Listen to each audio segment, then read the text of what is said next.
Introducing myself.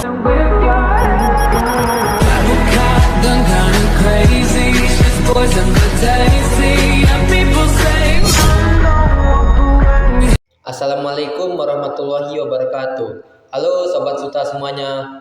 Perkenalkan, nama saya Muhammad Iza Alwindra dengan NIM 10623025. Mata kuliah Hukum Pidana, dosen pengampu Bapak Muhammad Aiman SHMH.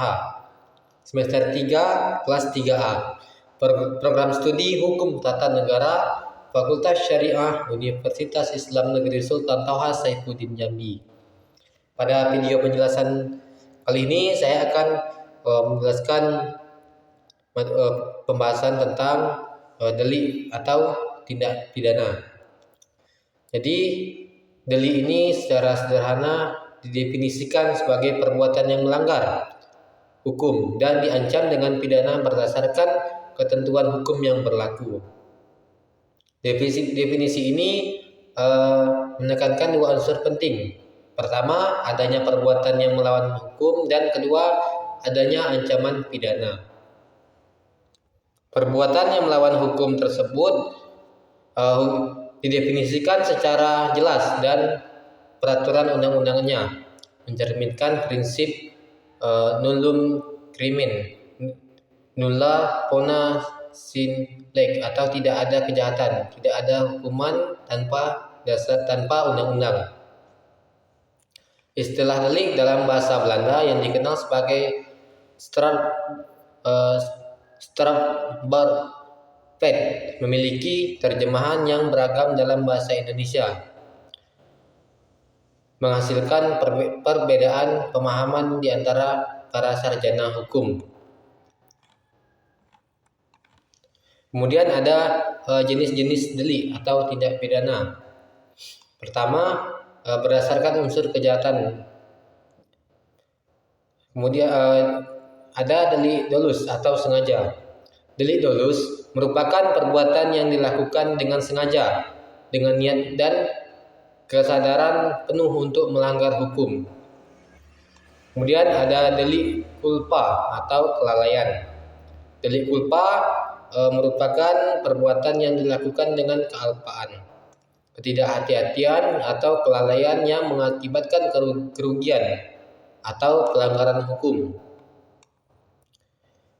Kemudian kedua, berdasarkan cara pelaksanaannya. Pertama, delik komisionis atau berbuat. Delik komisionis adalah delik yang terjadi karena seseorang melakukan suatu perbuatan yang dilarang oleh hukum pidana. Contohnya pencurian, penggelapan, penipuan dan pembunuhan. Kemudian ada delik omisionis atau tidak berbuat. Delik omisionis merupakan delik yang terjadi karena seseorang lalai atau tidak melakukan suatu kewajiban yang seharusnya dilakukan sehingga mengakibatkan pelanggaran hukum. Kemudian ada delik komisionis per omisionis. Delik ini merupakan kombinasi dari delik komisionis dan omisionis, di mana seseorang melakukan perbuatan yang dilarang dan juga lalai dalam melakukan kewajibannya. Contohnya, seorang ibu yang menghilangkan nyawa anaknya dengan cara tidak memberi makan atau melakukan kelalaian dan tidak mencari pertolongan atau tidak melakukan kewajiban. Kemudian yang ketiga, berdasarkan fokus perumusan. Pertama, dari material. Delik material berfokus pada akibat yang ditimbulkan oleh perbuatan. Contohnya pembunuhan atau akibatnya adalah kematian. Kemudian ada delik formal. Delik formal berfokus pada perbuatan yang dilakukan terlepas dari akibatnya. Contohnya pencurian atau perbuatan yang sifatnya mengambil barang milik orang lain. Kemudian yang keempat, berdasarkan jumlah perbuatan. Pertama, ada delik mandiri atau zelfstandig Delisterine. Delik mandiri adalah delik yang terdiri atas perbuatan tertentu. Contohnya mencuri sepeda, menganiaya seseorang, mengemudikan mobil tanpa lampu di malam hari, dan itu juga menyebabkan kebahayan. Kemudian ada delik berlanjut. Delik berlanjut adalah delik yang terdiri atas beberapa perbuatan berlanjut. Contohnya perbuatan berlanjut dan juga perbarengan perbuatan. Kemudian yang kelima, berdasarkan waktu pelaksanaan. Pertama ada delik berakhir. Delik berakhir adalah delik yang selesai ketika dilakukan. Contohnya pembunuhan, pencurian, pembakaran. Kemudian yang keenam, berdasarkan kompleksitas. Pertama ada delik tunggal. Delik tunggal adalah delik yang selesai dengan satu kelakuan. Kemudian ada delik majemuk. Delik majemuk adalah delik yang terdiri atas satu atau lebih perbuatan yang dipersatukan.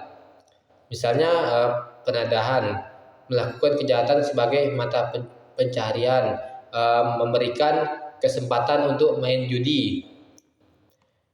Kemudian yang ketujuh ada berdasarkan tingkat keparahan. Pertama ada delik biasa. Delik biasa adalah delik yang bukan delik pengaduan dan penuntutannya tidak perlu adanya pengaduan. Contohnya pada pasal 362 KUHP. Kemudian ada delik yang mempunyai bentuk pokok disertai unsur yang memberatkan.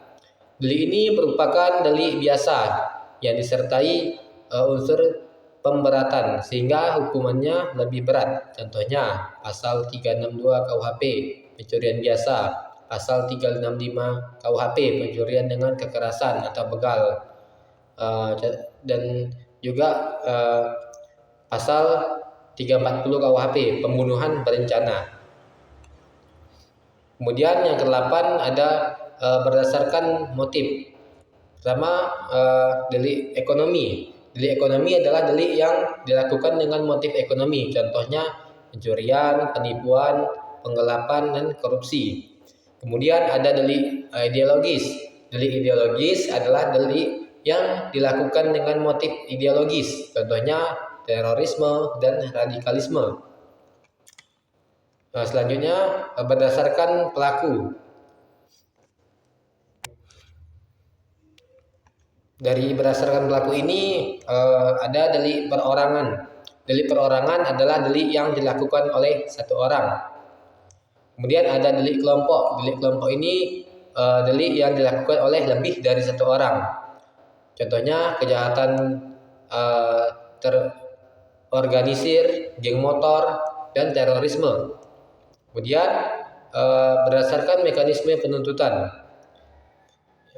Ada delik aduan. Delik aduan adalah delik yang penuntutannya hanya dapat dilakukan jika ada pengaduan dari korban. Contohnya penghinaan, perzinahan, kesusilaan, pembukaan rahasia, kawin lari, pengancaman, penerbitan atau pencetakan tertentu, dan lain sebagainya.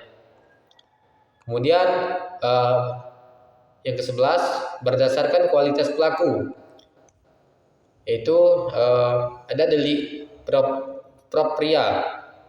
Delik propria adalah delik yang hanya dapat dilakukan oleh orang tertentu karena suatu kualitas, seperti delik jabatan dan delik militer. Ada delik komune. Delik komune adalah delik yang dapat dilakukan oleh setiap orang pada umumnya. Contohnya penggelapan dan pencurian. Kemudian yang C, ada peran delik dalam masyarakat. Delik atau tindak pidana memiliki peran dan berdampak besar dalam masyarakat, meskipun tujuan utama hukum pidana adalah untuk melindungi masyarakat dari kejahatan. Dampak delik tidak hanya terbatas pada aspek hukum, tetapi juga merambah ke berbagai aspek kehidupan sosial, ekonomi, dan psikologis. Berikut ada beberapa peran penting delik dalam masyarakat, diantaranya: satu, rasa ketidakamanan; dua, gangguan kualitas hidup; tiga, ancaman keadilan sosial; empat, dampak ekonomi. Baiklah, mungkin cukup sekian penjelasan dari saya mengenai materi pembahasan delik atau perbuatan yang melanggar. Cukup sekian, terima kasih. Wassalamualaikum warahmatullahi wabarakatuh.